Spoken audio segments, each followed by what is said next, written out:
Hi guys, இன்னைக்கு நம்ம bracelet எப்படி செய்யறது பார்க்கலாம். ஃபஸ்ட்டு நம்ம கொஞ்சம் பிளாக் பீட்ஸ், அப்புறம் கொஞ்சம் ஒயிட் பீட்ஸ் எடுத்துக்கலாம். இன்னைக்கு நான் 0.8ல் ஒரு ஸ்டிங் எடுத்துக்கிறேன். அது கொஞ்சம் திக்காக இருக்கும். எல்லாம் இதே எடுத்துக்கோங்க. அதுக்கப்புறம் நான் அதை கோத்துக்கிறேன். ஒரு பிளாக், ஒரு ஒயிட், ஒரு பிளாக், ஒரு ஒயிட். இது ஒரு கொரியன் பிரேஸ்லெட். ஸோ நான் அந்த மாதிரி கோத்துக்கிறேன்.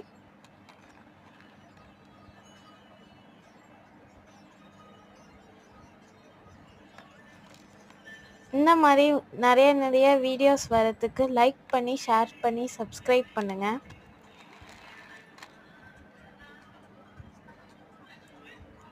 ஸோ நம்ம 1 பை 1ஆக கோக்க நம்மளுக்கு கொஞ்சம் பெருசாக கிடைக்கும். கைக்கு ஏற்ற சைஸ் தான் போடணும். பெரிய கைனா 23, சின்ன கைனா 20 அந்த மாதிரி போடணும். இப்போ நான் கோத்து முடிச்சிட்டேன். நான் ஒரு பெரிய கைக்கு சேர்த்துனால 23 பிரேஸ்லெட் 23 பீட்ஸ் போட்டுக்கிறேன். இப்போ நான் அதை கட் பண்ணிக்கிறேன் அந்த ஸ்டிங்லேருந்து. ஏன்னா கட் பண்ணால் தான் நம்மளால் நாட் போட முடியும். நான் நாட் போடுறதும் எப்படின்னு இதிலே சொல்லிக்கிறேன் பாருங்கள்.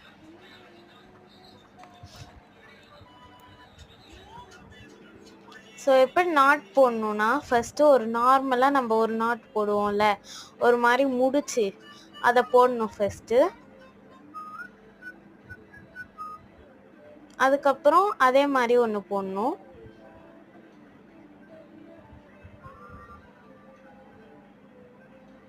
அந்த மாதிரி ஒரு 3 டைம்ஸ் அந்த மாதிரி போட்டிங்கன்னா கொஞ்சம் ஸ்ட்ராங்காக இருக்கும்.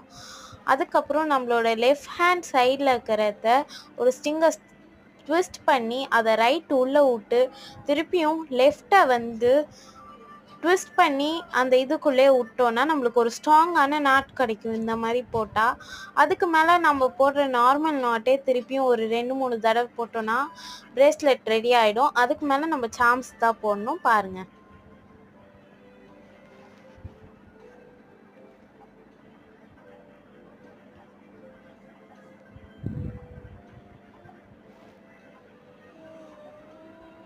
ஸோ அதை போட்டுட்டு இப்போ பிகினராக இருந்தீங்கன்னா ரொம்ப கட் பண்ண வேணாம், கொஞ்சமாக கட் பண்ணிக்கோங்க. இல்லை எனக்கு நல்லா தெரியும், நாட் தான் எப்படி போடுறது தெரியாதுன்னா ஒரு கொஞ்சமாக கட் பண்ணிக்கோங்க.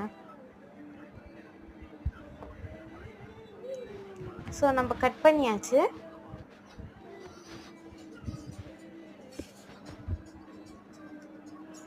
பிரேஸ்லெட் பாருங்கள், செம்மையாக இருக்கா?